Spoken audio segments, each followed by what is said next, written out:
18 deputados estaduais assinaram nesta quarta-feira um requerimento para a abertura de uma comissão parlamentar de inquérito, uma CPI, para investigar possíveis irregularidades cometidas pela concessionária de energia elétrica em Mato Grosso, a Energisa, que é acusada aí de praticar aumentos abusivos nas contas de energia. E sobre esse assunto, a gente conversa agora com a superintendente do PROCON estadual, Gisela Simona. Boa tarde, superintendente.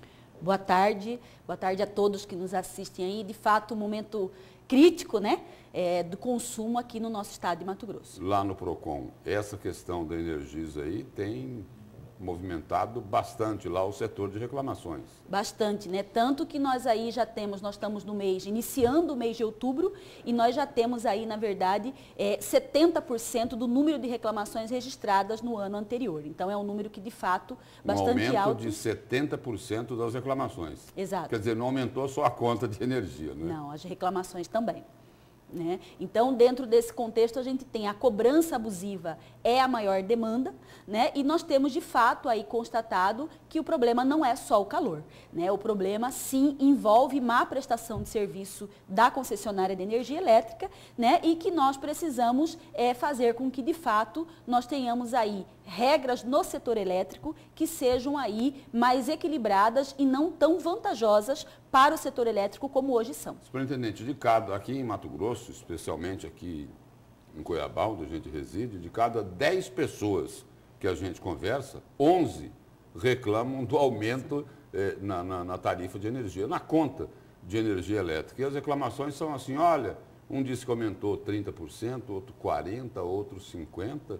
Não é correto isso? Não, não é correto. Inclusive, o que nós temos hoje... Por mais benefícios que a concessionária tenha, não é isso? Uhum. Por mais comodidade que ela tenha nessa relação contratual, não é para ocorrer isso. Não, não é para ocorrer, principalmente por quê? Porque nós sabemos aí, e isso são estudos do setor elétrico que revelam que o calor por si só, ele gera sim um aumento da nossa conta, mas esse aumento, os cálculos aí não passam de 21% aquilo que é só o calor, né? O fato de você ter um ar-condicionado, por exemplo, ligado 8 horas por dia, numa temperatura maior que o normal, ele gera esse aumento que até 20% aí, ele é razoável, mais do que isso, na verdade, tem que se investigar.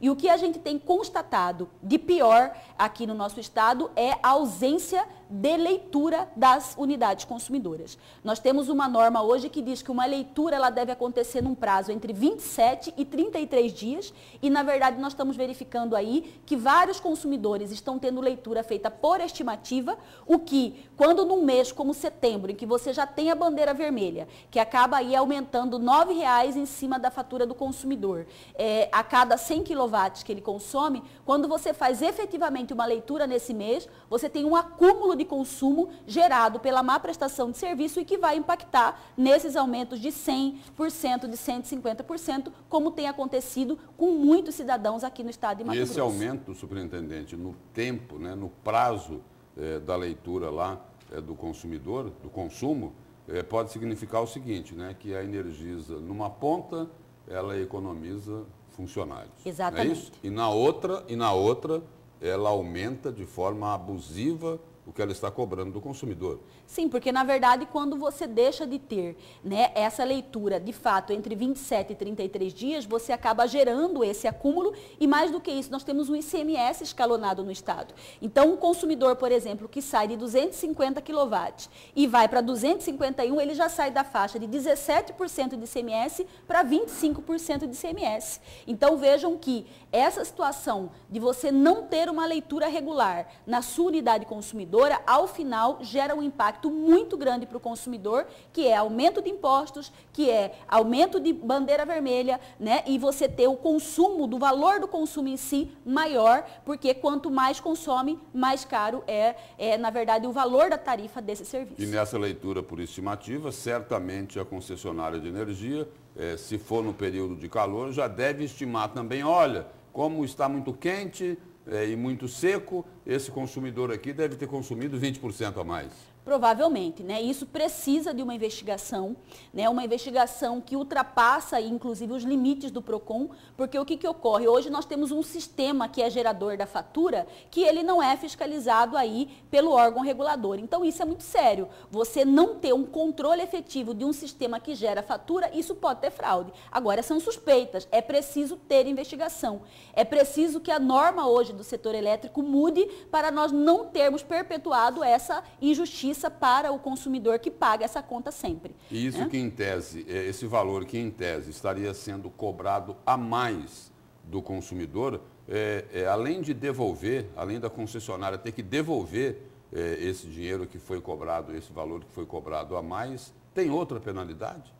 Então, no primeiro momento, para o consumidor diretamente, quando ele reclama e é constatado que houve uma cobrança indevida, a concessionária tem o dever, se ele já pagou, de devolver em dobro o valor pago. Né? E o que a gente deixa de dica para o consumidor aqui que está com essa conta alta, né, e está indignado? É importantíssimo a sua reclamação. E mais do que isso, é preciso que você avalie o seu histórico de consumo.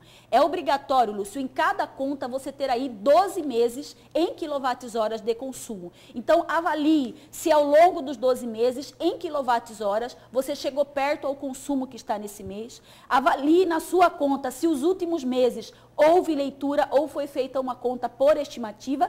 Tudo isso são indícios fortes para você avaliar se de fato a conta desse mês ela tem um problema ou não, né? E na dúvida é sempre importante reclamar junto ao PROCON, porque o que ocorre? Isso pode não ser alto só agora. Quando você aceita esse consumo e simplesmente paga, você está aceitando no seu histórico um consumo que não é compatível. E aí isso vai influenciar nos consumos futuros, né? Então é importante o consumidor reclamar, lembrando aí que caso você, seja por uma questão de tempo, seja porque no município que você está não tem um PROCON, hoje existe o site que é o www.consumidor.gov.br, em que você também pode fazer a sua reclamação aí em relação à energia elétrica.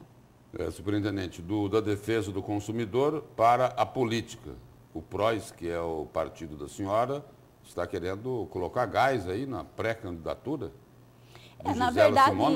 Na verdade, existe essa conjuntura toda, né?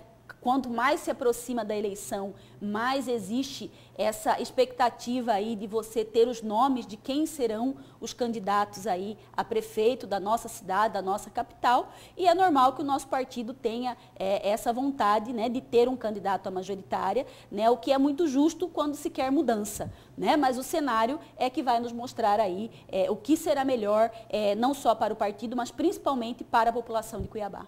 A superintendente Gisela Simona pode ser uma terceira via nessa eleição do ano que vem?